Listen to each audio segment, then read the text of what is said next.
네, 안녕하세요. 부동산 재테크 전문 채널 닥터부자 아빠입니다. 네, 일단 이제 제2의 판교가 될 지역에 대해서 설명을 드리기 전에 이제 판교에 대해서 개략적으로 좀 말씀을 드려보도록 하겠습니다. 일단 판교라고 하는 곳은요, 현재 기준으로 좀 말씀을 드려보면 기업체는 약 1,300여 개나 되고요.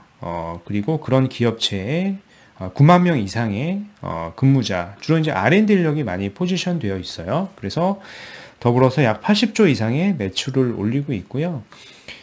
이 80조라고 하는 규모를 이제 회사별로 좀 비교를 해보면요. 물론 이제 이 자료는 이제 16년도에 나온 자료라서요. 현재 기준은 약간 다를 수 있지만 이제 큰 틀에서는 큰 변함이 없다라고 좀 말씀을 드리고 싶고, 매출 규모로 좀 보면은요.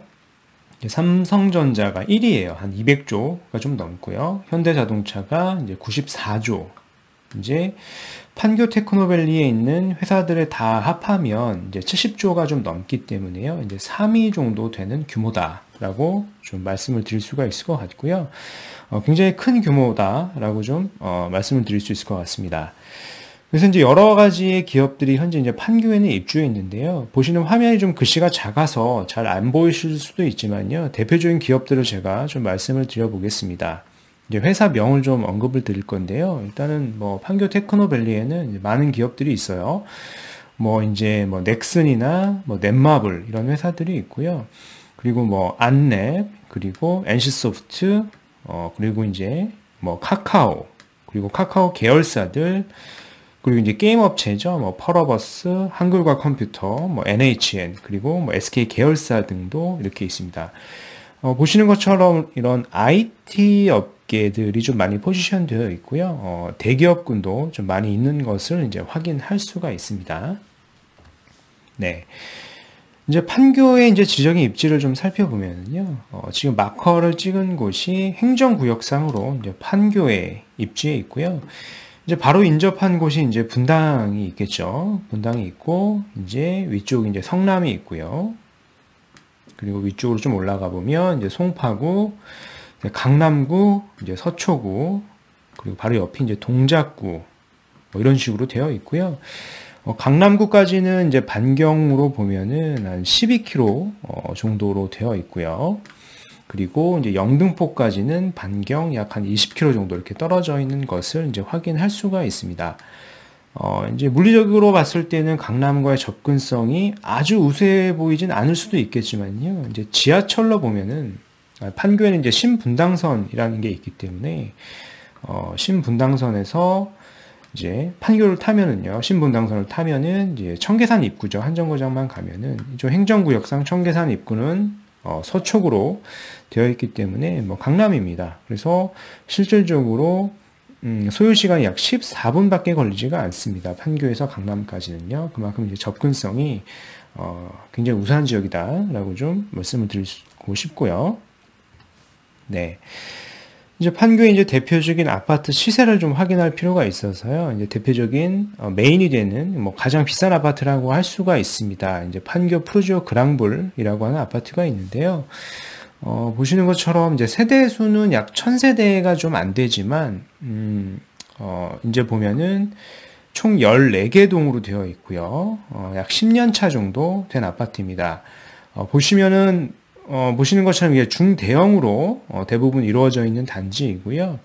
39평형 기준으로 이제 호가 기준입니다. 호가 기준으로 보면은 약 19억 원 내외로 형성되어 있습니다. 그만큼 이제 뭐 입지가 우수한 편이기도 하지만 집 가격의 자체도 굉장히 우수한 편인 것을 이제 확인할 수가 있죠.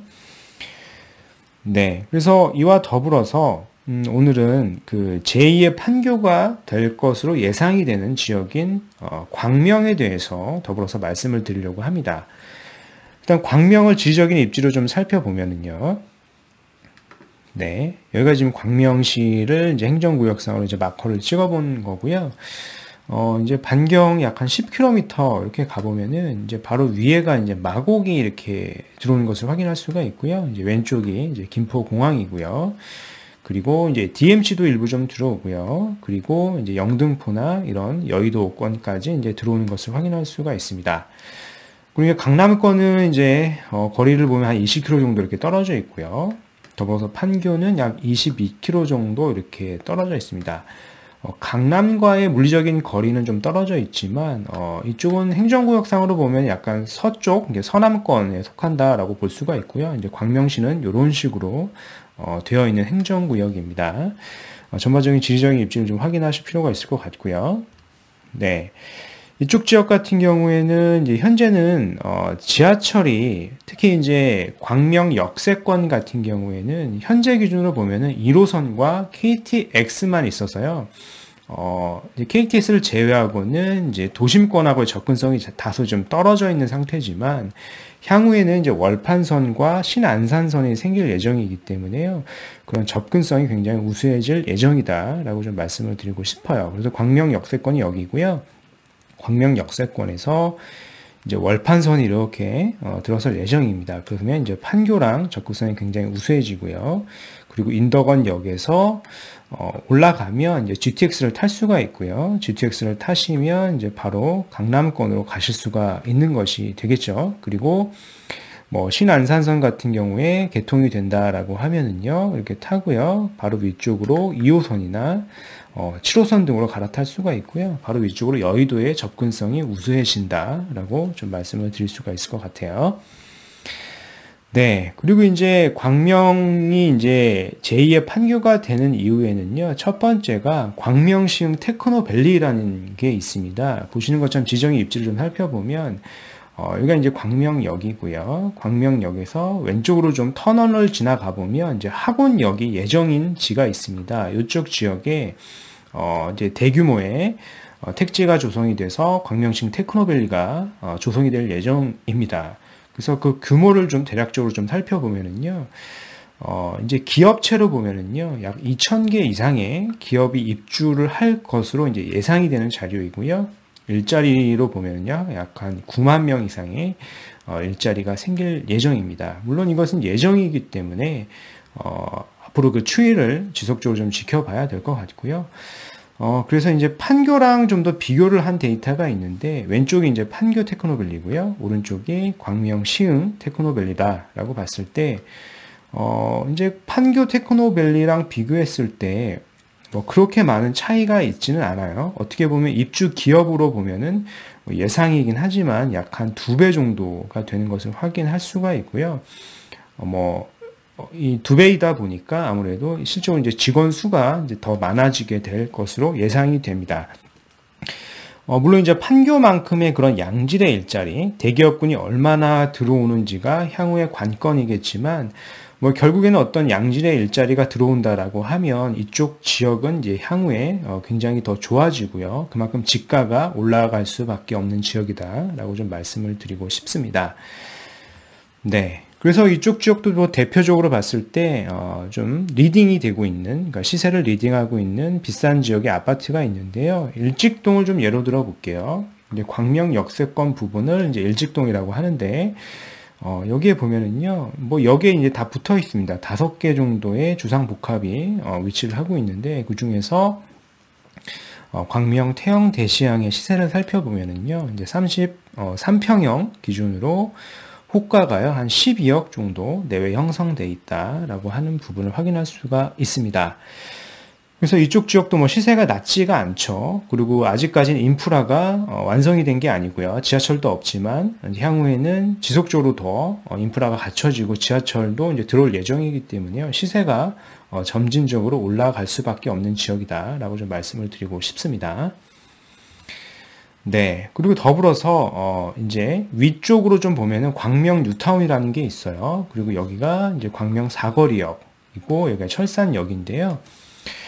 이제 7호선을 끼고 있죠. 그래서 바로 오른쪽은 이제 가산 디지털이기 때문에 직주 근접으로서의 효과도 있고요. 바로 좌측 하단 쪽에는 이제 광명 시흥 테크노밸리가 예정이 되어 있기 때문에 양쪽으로 직주 근접으로서의 그 가치가 더욱 증대될 지역이고요. 현재는 지금 재개발이 진행 중에 있기 때문에 그 가치가 아직까지는 발현되지 않았다. 특히 이제 광명 뉴타운 중에서 16구역 같은 경우에는요, 올 11월부터 이제 입주가 예정이 있고요. 그리고 15구역 같은 경우도 이제 올 상반기에 이제 일반 분양이 예정이거든요. 그래서 아마 이제 일반 분양을 하고 나면 더 이제 이쪽 지역의 집가가 올라갈 거고요. 그렇다 보면은 덩달아서 다른 구역들의 프리미엄도 올라갈 수 있을 것으로 좀 판단이 됩니다. 네. 그래서 오늘 제가 말씀드린 내용을 좀 결론을 좀 말씀을 드려보면은요. 이제 첫 번째는 물론 이제 자금이 충분하시면 뭐 서울 지역들도 좋지만 서울과 버금가는 경기도도 많이 있다. 그래서 그런 지역들을 이제 꾸준히 분석을 하고 투자 및 실거주 지역을 찾는 게 중요하다라고 좀 말씀을 드리고 싶고요. 그리고 이제 오늘은 이제 제2의 판교가 될 지역인 광명에 대해서 좀 말씀을 드렸습니다. 이제 광명 같은 경우에 주거 가치로 보면은요, 현재 이제 광명 역세권이 지속적으로 개발이 되고 있고요. 그리고 더불어서 광명 뉴타운 같은 경우에 약 3만 세대 이상이 입주 예정이기 때문에 향후에 그 가치가 더욱 증대될 지역이고요. 상대적으로 좀 저평가인 지역이다. 그래서 집중적으로 좀 보시면 좋을 것 같고요. 그리고 마찬가지로 바로 옆이 이제 철산 재건축이죠. 그래서 이 세 개의 지역들이 같이 더불어서 시너지를 낼 걸로 좀 보여지고 있고요. 그리고 교통 호재로 좀 보면은 이제 월판선 예정되어 있고요. 그리고 더불어서 신안산선이 예정되어 있기 때문에 판교나 강남의 접근성, 그리고 위쪽의 영등포와 여의도의 접근성이 향후에 더 증대될 것이다 라고 좀 볼 수 있을 것 같습니다. 그리고 이제 마지막으로 이제 일자리를 보면은 광명시 테크노밸리가 이제 예정이 되어 있기 때문에 이쪽이 직주 근접으로서의 효과가 이제 더욱 증대될 것이고요. 그 가치가 향후에는 시간이 지날수록 오늘 말씀드리고 싶은 제2의 판교가 될 지역으로 충분하다라고 좀 말씀을 드리고 싶습니다. 그래서 이제 오늘 준비한 내용은 여기까지이고요. 기타 궁금하신 내용이 있으시면 이메일을 보내주시면 될 것 같습니다. 이상 오늘 제 영상이 도움이 되셨으면 구독하기, 좋아요, 알림 설정 한번 부탁드리겠습니다. 이상 닥터 부자바였습니다. 감사합니다.